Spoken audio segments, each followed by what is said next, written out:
بسم الله الرحمن الرحيم. الرحمن علم القرآن، خلق الإنسان، علمه البيان. الشمس والقمر بحسبان، والنجم والشجر يسجدان. والسماء رفعها ووضع الميزان، ألا تطغوا في الميزان. وأقيموا الوزن بالقسط ولا تخسروا الميزان. والأرض وضعها للأنام، فيها فاكهة والنخل ذات الأكمام، والحب ذو العصف والريحان. فبأي آلاء ربكما تكذبان؟ خلق الإنسان من صلصال كالفخار، وخلق الجن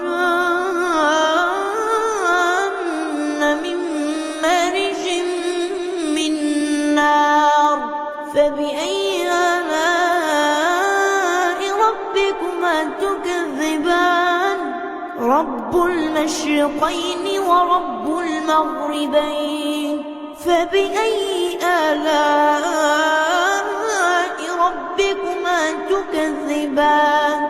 مرج البحرين يلتقيان، بينهما برزخ لا يبغيان. فبأي آلاء ربكما تكذبان؟ يخرج منهما اللؤلؤ والمرجان. فبأي آلاء ربكما تكذبان؟ وله الجوار المنشآت في البحر كالأعلام. فبأي آلاء ربكما تكذبان؟ كل من عليها فان، ويبقى وجه ربك ذو الجلال والإكرام. فبأي آلاء ربكما تكذبان؟ يسأله من في السماوات والأرض، كل يوم هو في شأن. فبأي آلاء ربكما تكذبان؟ سنفرغ لكم أيها الثقلان.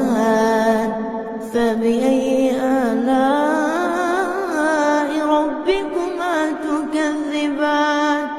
يا معشر الجن والإنس إن استطعتم أن تنفذوا من أقطار السماوات والأرض فانفذوا، لا تنفذون إلا بسلطان. فبأي آلاء ربكما تكذبان؟ يرسل عليكما شواظ من نار ونحاس فلا تنتصران. فبأي آلاء ربكما تكذبان؟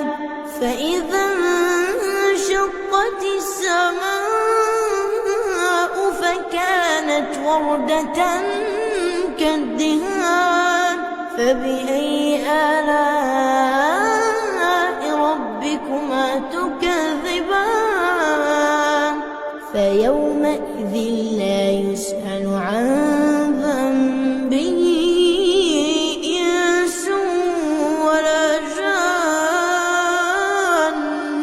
فبأي آلاء ربكما تكذبان؟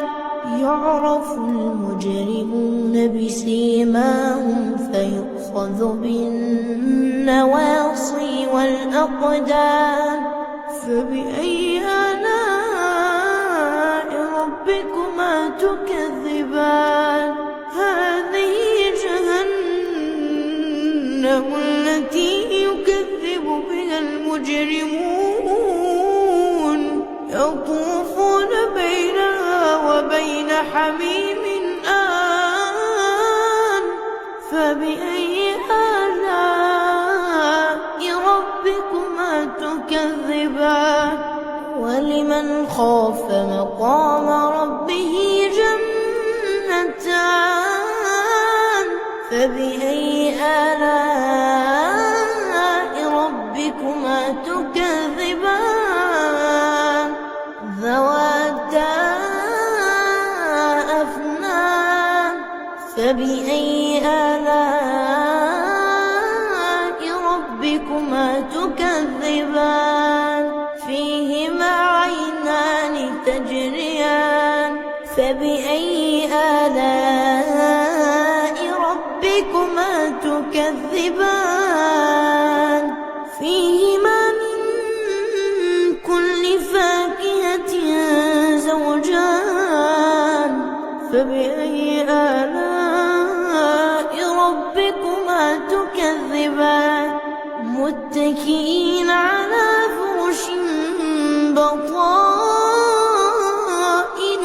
من استبرق وجنى الجنتين دان فبأي آلاء ربكما تكذبان فيهن قاصرات الطرف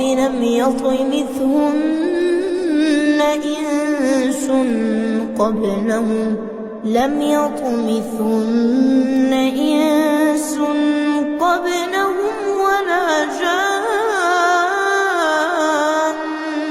فبأي آلاء ربكما تكذبان كأنهن الياقوت والمرجان فبأي آلاء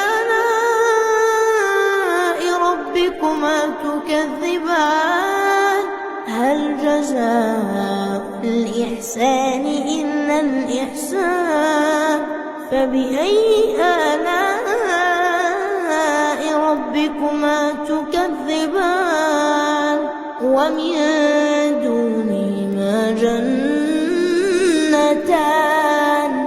فبأي آلاء ربكما تكذبان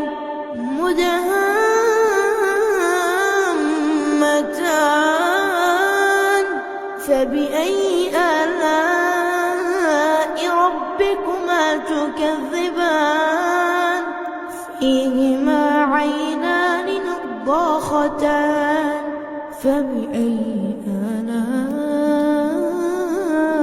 ربكما تكذبان فيهما فاكهة ونخل ورمان فبأي آلاء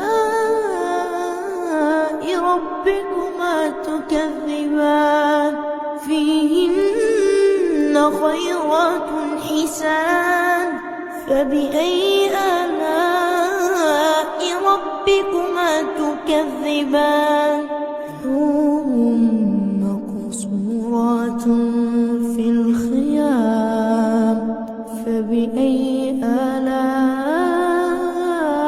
ربكما تكذبان لم يطمثهن إنس قبلهم ولا جان فبأي آلاء ربكما تكذبان متكئين على رفرف خضر وعبقري حسان فبأي آلاء ربكما تكذبان تبارك اسم ربك ذي الجلال والإكرام